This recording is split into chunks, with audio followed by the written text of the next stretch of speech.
Hey everybody, in this video I'm giving you 6 tips to make entering your food into MyFitnessPal quicker and easier.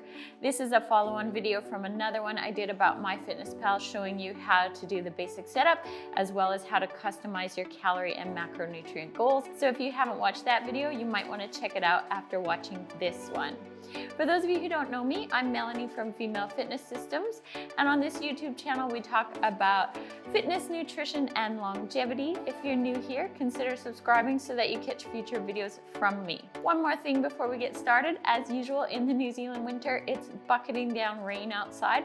I'm hoping that my microphone doesn't pick that up, but you may hear a little bit of rain in the background because unfortunately it's really coming down out there. The first tip I wanted to give you is the swipe. And this is the most obvious one because when you log into your diary, assuming you've added meals the day before, you're gonna see something that says add meal from yesterday, and all you do is swipe across and that meal adds really quickly. So this is really smart and useful for people who eat the same thing all the time. For example, I eat the same breakfast pretty much every day, and so I basically just swipe across every breakfast and it's a 2-second add to my diary. So that's my first tip for you, use the swipe.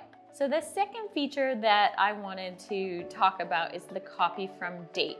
I think this one is pretty obvious as well, but for those of you who don't know how to find it, you simply go into your diary, into a meal, and you hit the 3 little dots in the corner and you choose copy from date. And what this allows you to do is just copy any meal from any date.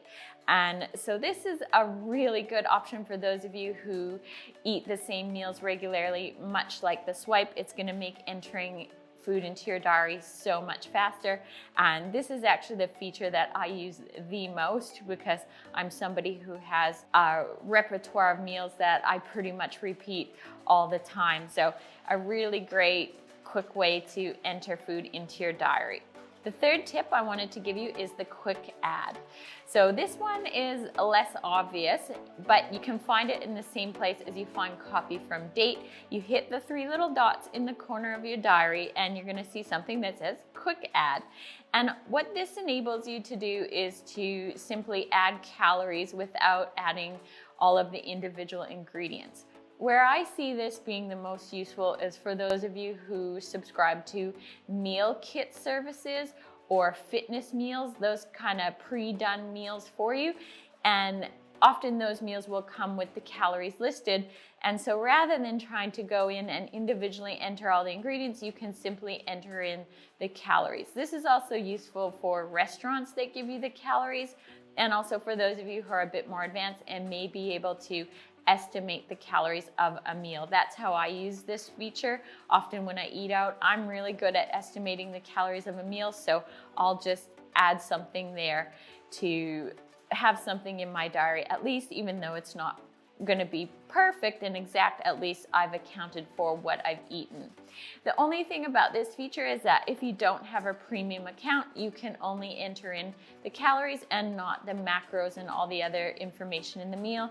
But quite honestly, that's perfectly fine. As you've heard me talk about on this channel before, as long as you're accounting for your calories, and especially if you are using something like a fitness meal service, the macros of those meals are going to be really balanced anyway, so I wouldn't worry too much about that. Just enter the calories and get on with things. The fourth tip I wanted to give you is to save meals. MyFitnessPal has 2 options actually in this regard. You can either create a recipe or you can save meals. Personally, I think the save meal feature is easier. All you do is you add a meal to your diary, and if it's something you know you're going to eat regularly, then you go back to those 3 little dots where you found the copy from date and the quick add, and you save as meal. And then you'll be able to find that meal later under the meal tab and quickly add it to your diary the next time you have it. So this is a really good way to keep track of your meals that you eat regularly. I definitely recommend using that. The 5th thing I wanted to talk about is verified entries. So what a lot of you may not know is that pretty much anybody can enter foods into MyFitnessPal. And that means that a lot of the entries are incomplete and inaccurate.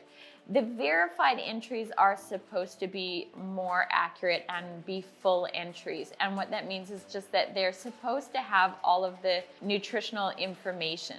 So they should have not only the calories, but the carbs and the protein and the fats, and then things like fiber and sugar. You may not realize that a lot of the other entries don't have that. Now, it's not always the case that the verified entries have this information, but in general, if you see a green tick next to a food, that's a verified entry and it should have more of that information. If you want to make sure, I would suggest just clicking into it and double checking that all the information is there. And of course, if you have a label that you can check against, that's even more helpful. So in general, I suggest choosing the verified entries because they are going to be more complete and more accurate. So the sixth and final tip I wanted to give you is not actually a feature of the app. It's something that one of my clients came up with recently.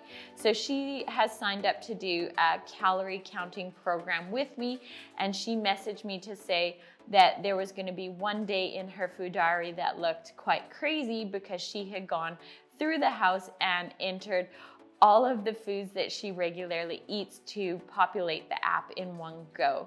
I thought this was really a great idea because often I will tell clients that it's going to take a couple weeks to populate the app with all the foods that you regularly eat. But in her case, she just sat down and took some time to do it all in one go so that she could just get right into it and make her entering from there on in faster. So I thought this was a great way to get the app set up if you are new to it and make it easier for you. So I wanted to share that with you. So that's it for me today. I hope you found these tips useful. I hope they're gonna make entering into MyFitnessPal quicker for you. For those of you who are looking for some help with your nutrition, I have a couple of options for you. I have an awesome meal plan that takes care of calorie counting for you, and I also have a program that gives you some support with calorie counting. It has weekly check-ins and it builds in accountability with me looking at your calories on a weekly basis. I'll link to my programs in the description of this video if you want to check them out after watching. As always, leave me questions in the comments. I love hearing from you there. Thank you so much for watching, and I'll see you again next time.